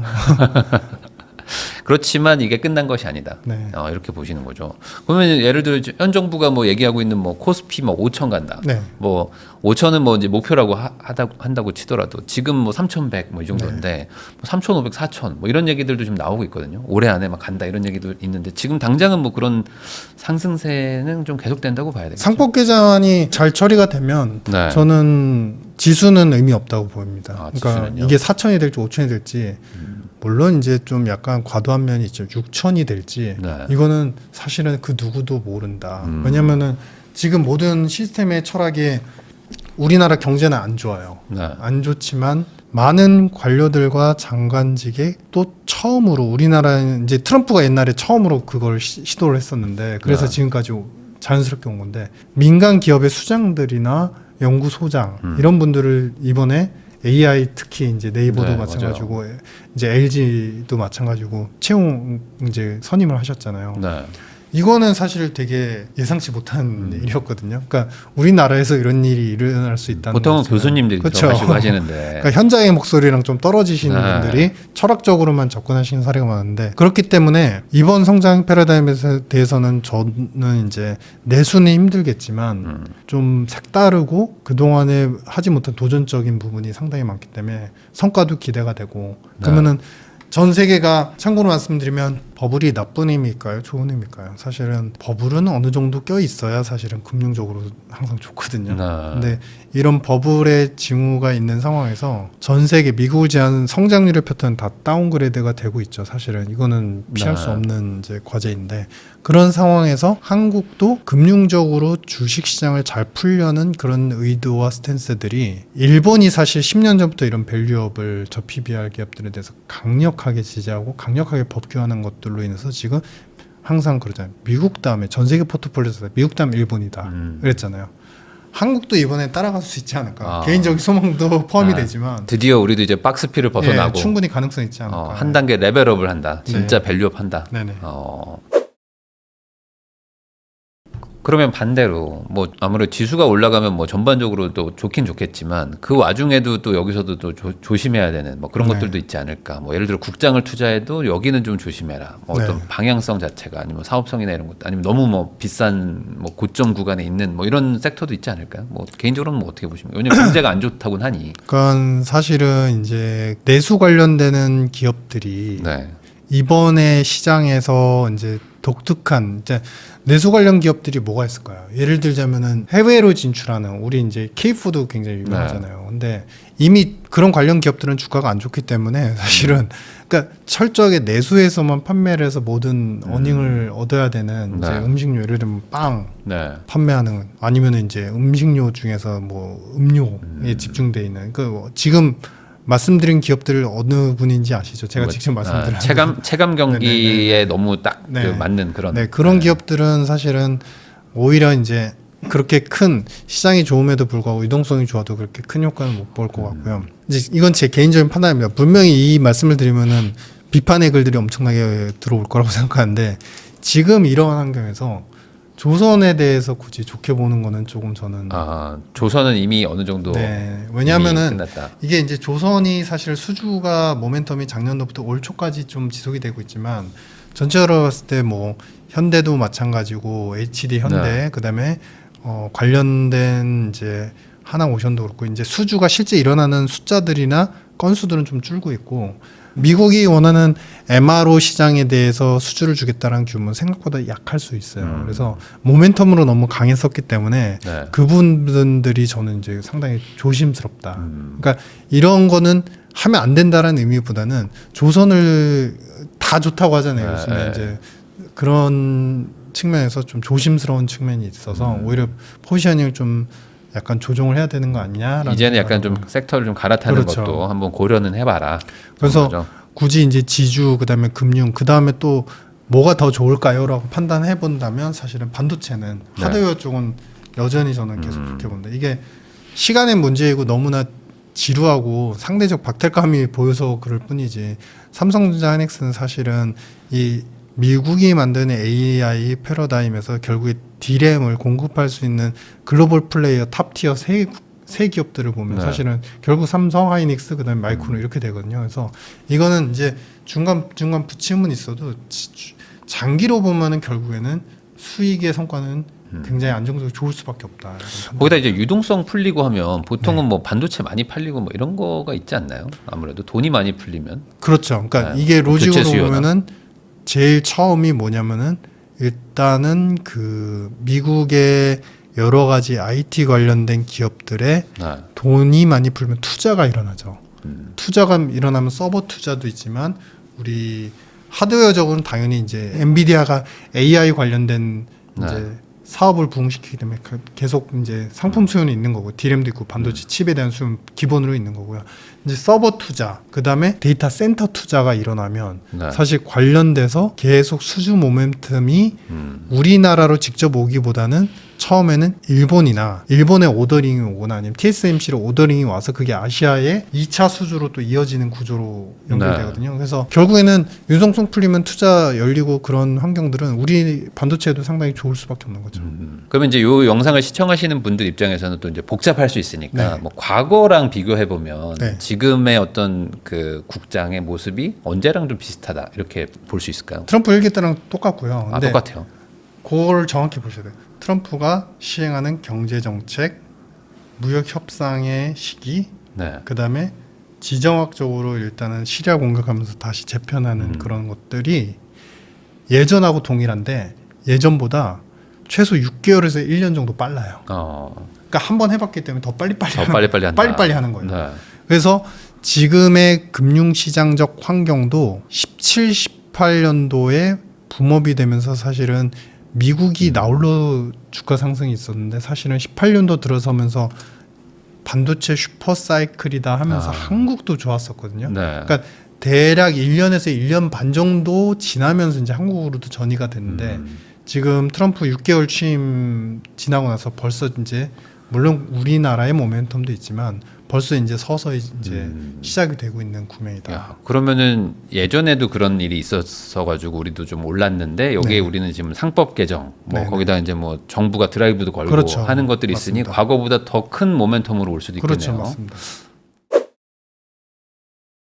유신익 박사님하고 이야기 나누고 있는데요. 그러면은 지금까지 얘기해 주신 거 보면 결국에 이제 자산 시장은 전반적으로 다 좋고 그리고 생각보다 뭐 중동도 솔직히 말해서 뭐 이게 리스크가 크진 않고 이제 어느 정도 미국이 좀 정리하는 느낌. 물론 국지전은 좀 있겠지만 그러니까 전반적으로 지금 미국의 마음대로 잘 되고 있다라고 지금 해석이 되는데 중국이 가만히 있지 않을 수도 있지 않습니까? 그러니까 결국에 이제 마지막 어떤 변수는 이제 중국과의 어떤 그 관계 설정 그리고 여기서 또 분쟁 이런 것도 있을 텐데 지금 트럼프는 중국 대응을 어쨌든 두 번째 그러니까 2기니까 잘 하고 있다 이렇게 판단을 해야 되는 건가요? 아니면 뭐 여기도 좀 뭐 불안 요소가 있을까요? 그러니까 그거죠.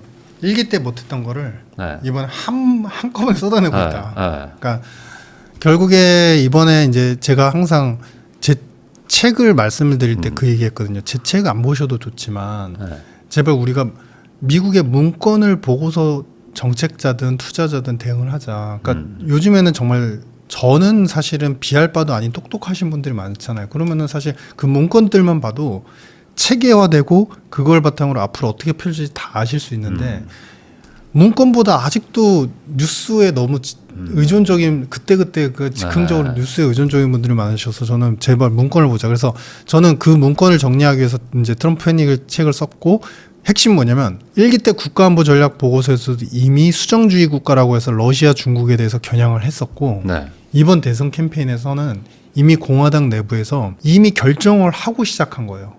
중국과의 항구적 무역 정상관계를 철회한다. MFN 철회하고 무역 차단 수순으로 간다를 먼저 공화당 내부에서 정해놓고 시작한 거예요. 이번에 대선 캠페인에서. 그러니까 이 얘기는 뭐냐면 이제 남은 거는 이제 이란 사태가 조금 약간 와야 되는 분위기로 가면 그 다음은 뭐냐 중국하고의 또 대립각으로 이어진다. 그럼 대립이 안 될 수는 없나요? 1기1 겸해보면 중국이 2천억 달러 정도의 미국 상품을 사기로 약속하면서 와해 모드로 갔죠. 하지만 세율은 높아진 상태로 유지를 시켜놨습니다. 더 안 높이고. 그럼 이번에는 최소 4천에서 5천억 달러 이상의 미국산 상품을 4년 동안 사준다는 약속을 하면 이 문제는 크게 터지지 않을 것이다. 근데 중국도 자존심이 있기 때문에 시진핑도 사실 야욕이 있기 때문에 네. 쉽게 약속은 안 할 겁니다. 아마 앞으로 6개월에서 1년간은 계속 협상을 한다, 불협상이다 하면서 굉장히 옥신각신하면서 트러블링이 있을 것이다. 근데 이제 1기 때랑 다른 건 뭐냐면 중국이 좀 바빠요. 좀 정신이 없어요. 그러니까 어떤 면에서요? 돈 풀기가 너무 바빠요. 그러니까 통화 완화적인 정책을 해서 내수 부양을 하고 금융적으로 계속 주가를 살리려는 그 부분이 너무 지금 고달퍼요. 그러니까 돈을 계속 풀어야지 이게 경기 하강을 계속 막아야 되는 상황이고, 근데 이게 왜 그러냐면요. 지금 중국은 사실은 성장률은 4% 초반, 4% 중반 다시 하반기에는 조금 반등이 나올 수는 있지만 중요한 거는 통화 승수 있잖아요. 돈 푸는 거 대비해서 GDP가 계속 떨어집니다. 지금. 돈을 풀어도 이게 효과가 없는. 지금 0.4배 정도밖에 안 나와요. 아이고. 근데 여기서 이게 회복이 안 됩니다. 그러니까 국가적 경제 신뢰성 자체가 사실은 많이 빠진 거라고 보셔도 되고 민간의 그 경제 탄력성이 완전히 깨진 거라고 보셔도 돼요. 그러니까 왜 그랬을까 생각해 보면 우리가 좋아하는 직업 택하지 말고 잘하는 걸 해라. 근데 보통 자기가 잘하는 거는 난 이거 지겨워 싫어 뭐 이런 경향성이 있는데 중국은 결국에는 물건을 외국에 팔아서 그 돈으로 가게가 인력을 팔아서 부자가 되고 그 돈이 저축이 되고 그 돈을 기반으로 이제 그 부채를 일으켜서 기업들이 투자하면서 살아나는 그런 게 이제 양적 경제 성장인데 그걸 자꾸 안 하겠다고 하니까 자꾸 멈춤이 일어난 거죠. 멈춤. 중간에 이제 가게 같은 경우는 돈이 들어와도 그 돈을 이제 부동산 시장도 한파를 한 번 겪고 나니까 계약 취소를 해도 사실 돈을 못 돌려받는 사례도 그렇죠. 있고 하니까 대출을 갚는 데 쓰거나 아니면 오히려 이럴 때는 우리의 자산 가치를 믿지 못하겠다 해서 금을 오히려 더 달려들면서 중앙은행 따라서 사두거나 이러면서 승수는 그러면 계속 나서지는 거죠. 돈이 필요한데 안 쓰이고 돌지가 않는 거죠. 그렇죠. 맞습니다. 그러면 지금 중국도 지금 바쁜데 그러면 지금 트럼프 행정부의 대중국 전략은 그런 약점을 잘 보고 잘하고 있다. 이렇게 봐야 되는 거고, 그러면 결국에는 미국이 중국을 뭐 어쨌든 뭐 당장은 아니더라도 좀 잘 컨트롤하고 있다. 이렇게 해석을 하면 되는 걸까요? 그렇죠. 그리고 제일 중요한 건 뭐냐면 미중에 우리 이제 미중 전쟁하면서 17년도부터 15년부터 미중 전쟁이라는 이제 키워드가 생겼잖아요. 근데 이거는 저는 맞지 않다고 봅니다. 그러니까 미중은 싸우는 게 아니라 중국이 자꾸 분란을 일으키면서 자꾸 속된 표현이지만 미국한테 자꾸 덤비는 거죠. 그러니까 왜냐하면 이건 싸움이 될 수 없는 게 같은 체급의 같은 저력과 구조를 가지면은 서로 다툼이 있을 수 있다고 봐요. 근데 사실은 약간의 금액을 좀 과장하더라도 지금의 중국을 만들어준 건 사실 미국이 맞아요. 미국은 바이어고 중국은 셀러입니다. 근데 셀러가 아무리 큰들 이 물건 없으면 우리가 안 팔아주면 너희들 힘들겠지 라는 것으로 바이어를 공격하기에는 사실은 구조적으로 한계가 있을 수밖에 없다. 그럴 수 있죠. 하나만 말씀드리면 사실 중국의 현 명목 GDP를 계산해 볼 때 2000년 초반부터 경상수지 흑자가 나왔잖아요. 그 금액을 복리화해서 다 연율화 계산을 하면 지금의 중국 GDP가 나옵니다. 즉 경상수지 외국의 물건을 팔아서 사는 경제가 내수 성장으로는 한계가 있을 수밖에 없고 그런 체급 안 되는 싸움은 싸움이라기보다는 일방적으로 약간 트러블만 일으킬 뿐이다. 그냥 결국에 저 사주는 미국 때문에 내가 성장하고 먹고 사는데 쟤랑 싸우고 있으니. 네, 맞습니다. 그럼 사주는 애 입장에서는 안 사주고 싶을 거 아니에요. 네, 맞습니다. 그러니까 시장을 차단하는 그렇죠, 식으로. 차단하는 거죠. 그러면 중국은 이길 방법이 없는 건가요? 이 상황에서? 왜 이렇게 하는 건가요? 없는 거죠. 그러니까 이게 우리 말씀드렸던 게 좋아하는 거 하지 말고 잘하는 거 하자고 그러잖아요. 근데 자꾸 중국이 내수 성장의 패러다임 모델로 자꾸 바꾸려고 하잖아요. 근데 이제 요즘 경상수지는 흑자가 나오긴 했는데 사실 이건 전형적인 불황형 흑자고 수입이 줄면서 나타나는 현상이고 자꾸 이제 호구제를 시시하면서 노인복지 시스템도 이렇게 구축을 하고 자기들 로봇으로 이제 신성장 산업을 하고 있는데 당장에 보셔서 아시겠지만 BYD가 사실은 신성장 산업이라서 주택 건설 안 하고 양적 성장 안 하겠다라고 했지만 BYD도 사실은 부채 비율이 70%인 거예요. 그러니까 BYD조차도 신성장 산업이라서 우리는 이런 핵심 산업만 키우겠다 했는데 박리담회로 더 싸고 비슷한 약간은 어디서 본 듯한 브랜드의 이미지를 그대로 따오고 그 엔진이나 그 배터리에 대한 내구성이나 이런 AS의 문제는 아직은 해결이 안 돼 있는 상태에서 자꾸 차를 판매하기 위해서 모델을 디자인 바꿔서 찍어내는 현상들. 네. 이런 현상들이 결국에 본인들이 선언해놓고도 본인들의 자국의 기업들은 그 틀에서 벗어나지 못하고 있다. 결국 양적 성장을 하려고 하고 있다. 네. 그렇기 때문에 이게 미스매칭이 나서 성장의 그 한계가 지금은 계속 도달할 수밖에 없는 환경이다. 그러면 이게 중국도 지금 아까 바쁘고 지금 되게 힘들다고 하셨잖아요. 그럼 결국에 미국이 이 시간이 지날수록 미국이 결국에 이기는 구조로 갈 수밖에 없는 이런 그렇죠. 상황이라고 가는 그렇죠. 거죠. 그렇죠. 그럼 중국은 뭐 어느 정도 해보려고 하다가 뭐 결국에는 좀 백기를 들고 또 항복을 할 것이다. 그렇죠. 이렇게 봐야 될까요? 근데 이제 자존심이 너무 세서 시진핑도 장기 집권을 이제 했기 때문에 네. 항상 트러블을 굉장히 많이 일으키다가 나중에 이제 양보하는 것처럼 이렇게 네. 하니까 아마 제 이번에 그러니까 트럼프 일기 때 그 축약된 모형이라고 그랬잖아요. 근데 네.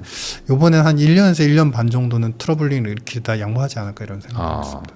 그러면은 그 결국에 저희는 이제 뭐 재테크를 하는 채널이고 뭐 주식이든 뭐 부동산이나 이런 것들을 이제 투자하시는 분들이 많이 보시기 때문에 결국에 지금 미국과 중국이 막 분쟁이 일어나고 뭐 대만 뭐 분쟁 이런 것들 때문에 이제 공포감이 또 있는 분들이 있거든요. 네. 이러다가 또 경제가 또 막 확 한번 꺾이는 그렇죠. 게 아닐까. 그럴 수도 있고.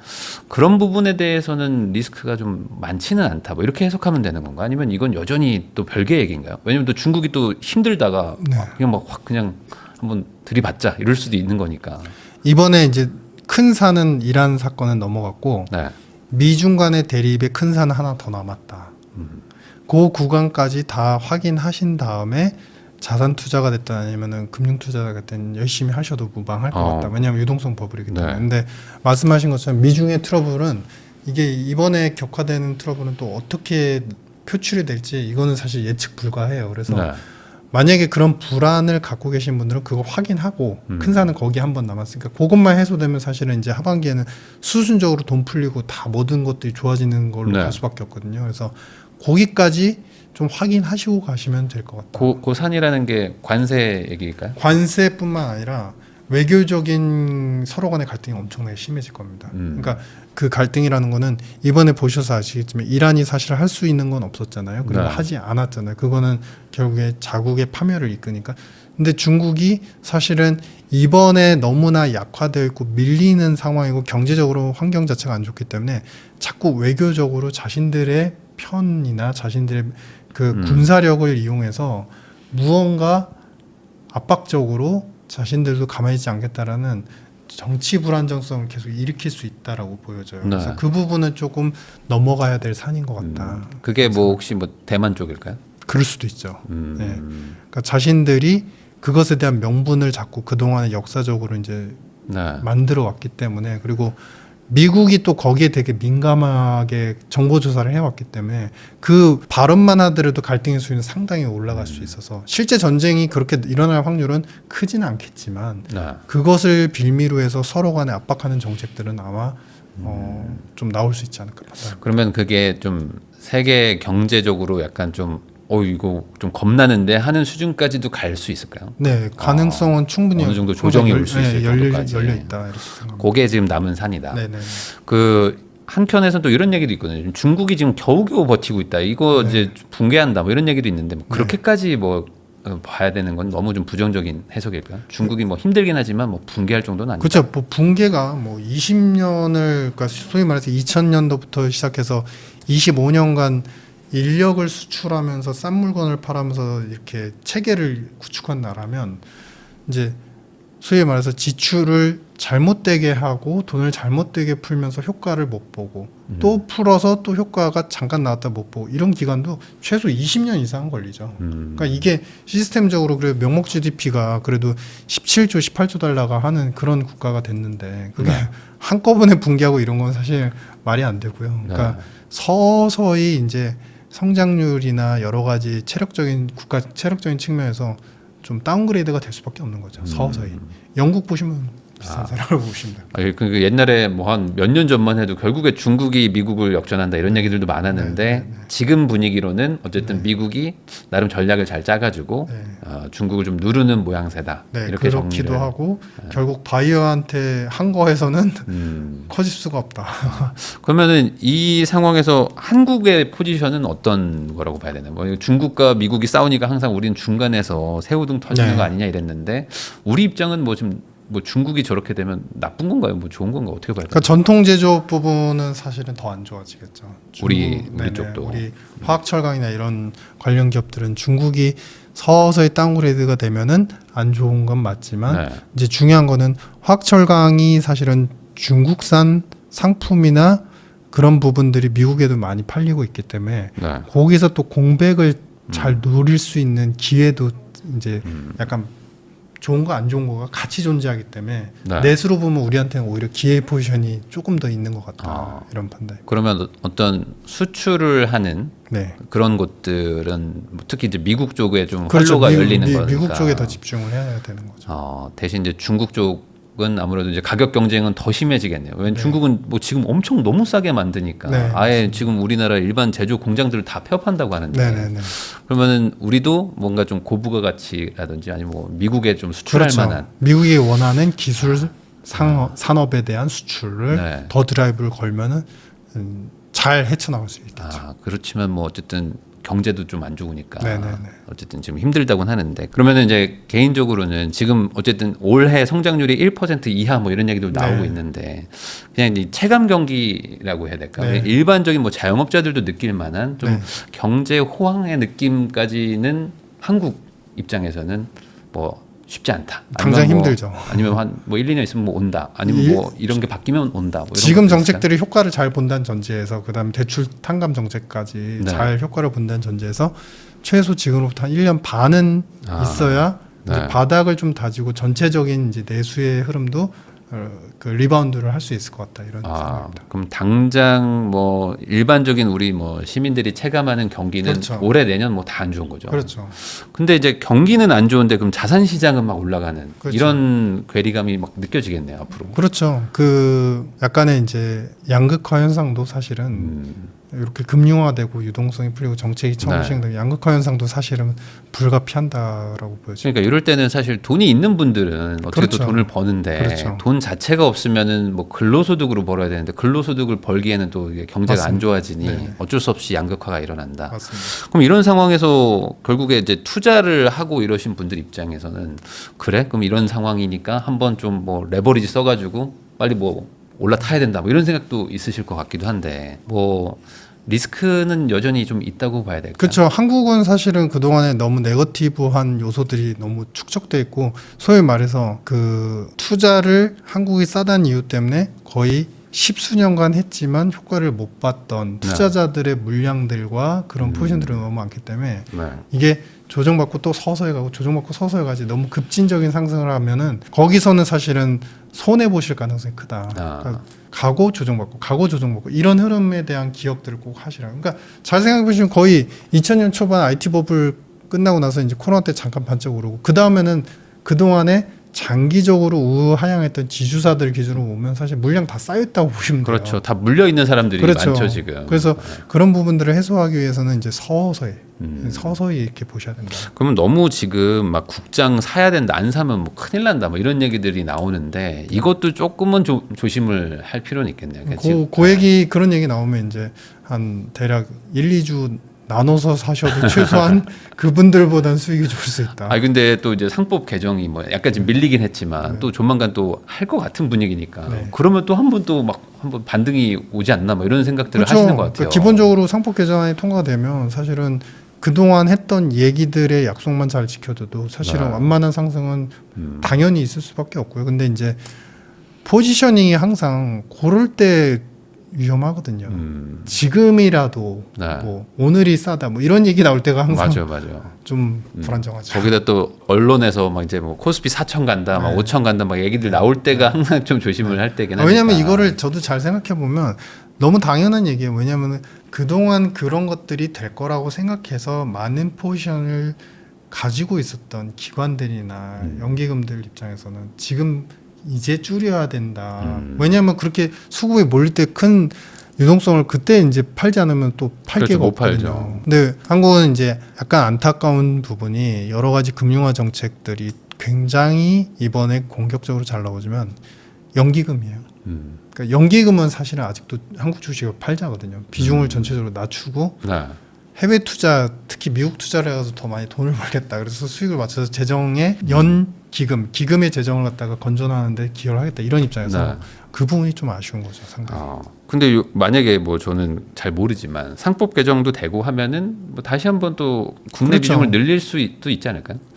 그거는 잘 모르겠습니다. 아. 너무 정치 철학적으로 너무 이렇게 굉장히 그 뭐라지 다극화돼서 연결고리가 있기 때문에 단순하게 한국이 오르니까 이번엔 늘려야 되는데 이러지 않을 수도 있다. 저 근데 그건 봤어요. 연기금 입장에서는 한국 비중을 계속 줄이겠다라는 계획은 있다고 네. 제가 들었거든요. 아 이미 그거는 이제 시행하는 중이에요. 시행하고 계속 있고. 장기적으로 줄이고. 네. 근데 이 말씀을 굳이 왜 드리냐면 자국의 금융 자산을 줄이는 연기금 펀드들이 전 세계적으로 그렇게 많지 않거든요. 동유럽 국가들 폴란드 하물며 폴란드도 사실 늘리는 입장인데 네. 한국만 그렇게 줄인다는 입장이 약간 넌센스. 저 그럼 궁금합니다. 그럼 줄이는 이유가 뭔가요? 줄이는 이유? 그 동안에 너무나 수익이 안 좋았으니까 수익의 재고에 그리고 네. 그 환에 대한 변동성이 너무 노출도가 크니까 오히려 안정성을 해외 자산이 위해서. 안정성에 좋고 그래서 이제 대략적인 로직을 보면 그래서 이제 기금의 재정 고갈 뭐 여러 가지 리스크를 줄이기 위해서는 그럴 수밖에 없다라고 하는데 뭐 그 부분은 사실은 좀 안타까운 부분입니다. 근데 그런 것도 있지 않습니까? 이제 조금 시간이 지나면 어쨌든 이제 연기금이 계속 지금은 증가하고 있지만 나중에는 이제 지출이 더 커지면 이제 감소하기 때문에 네. 뭐 연기금이 국장을 많이 들고 있으면 들고 있을수록 나중엔 다 이제 막 매도 포지션으로 막 가게 되면서 오히려 더 시장을 교란시킬 수 있으니까. 아 근데 그거는 되게 일차원적인 생각인 게 일본도 그래서 연기금이 미국 국채뿐만 아니라 많은 주식시장에서 포지션들을 소유한 상태로 그냥 가거든요. 그러니까 국가의 어떤 책무 하에 가거든요. 네. 그러니까 그거를 그러니까 그런 연기금들의 전 세계적인 펀드들, 국부 펀드의 역할이 상당히 국가의 금융과 이제 어떤 금융의 성장을 책임지는 구조라는 거를 다른 네. 국가 사례들을 보시면 연기금이 많이 샀다가 많이 판다. 이건 사실은 이건 민간이나 일부 네. 개인 투자자들이 하는 행동이지 사실은 국가적으로는 사실 그런 사례는 많지 않습니다. 그러면 우리 연기금만 약간 좀 특이한 약간 케이스로 좀 그러니까 그런- 수익률을 좀 네네네. 보기 위해서 네. 좀 그렇게 하는 것이다. 네. 그건 좀 아쉽다. 네, 상당히 아쉽습니다. 그러면은 사실 이렇게 좀 분위기 좋고 이럴 때도 뭐 이렇게 기금도 계속 들어와주고 하면 그렇죠, 맞습니다. 더 오히려 국민들이 좀 코스피, 코스닥 보는 그 시선 자체가 좀 그렇죠. 바뀔 수도 기업 있는데 가치에 대해서 지지 라인이 명확해지기 때문에 네. 그럴 때 상당히 의미 있죠. 아무래도 좀 하방이 좀 탄탄해져야 그렇죠, 좀 맞습니다. 이렇게 내 뭐 평생의 돈을 막 집어넣겠다라는 그렇죠, 게 맞습니다. 되는데 네네. 우리는 아직은 좀 믿음은 좀 그렇죠. 바로 그거. 아직은 믿음이 네네. 가지는 않는 것 같아요. 이러다 또 맞습니다. 빠지겠지 뭐 이런 것도 네. 또 있으시니까 네. 좀만 오르면 팔고 좀만 오르면 팔고 네, 이렇게 네. 되는 것 같아요. 네. 그 부분은 좀 아쉽지만 어쨌든 지금 전반적으로 뭐 한국 시장 분위기는 뭐 나쁘진 않고 네네. 그리고 이제 중국이 미국하고의 어떤 분쟁에서 어느 정도 약간 조금 밀리는 모습을 네. 보고 있기 때문에 하반기에 이제 유동성 잘 풀릴 때 우리가 또 어떻게 대처를 하는지가 또 이제 투자의 핵심인 것 같습니다. 지금까지 이코노미스트 유신익 박사님 모시고 전 세계에서 벌어지는 일들과 또 우리는 어떤 자산을 투자해가지고 또 이런 기회를 놓치지 않아야 되는지 한번 이야기 나눠봤습니다. 귀한 시간 내주셔서 시청해주신 거 다시 한번 감사하다는 말씀 전하면서 저도 박사님하고 인사 나누겠습니다. 오늘 나와주셔서 감사드립니다. 네, 감사합니다. 감사합니다.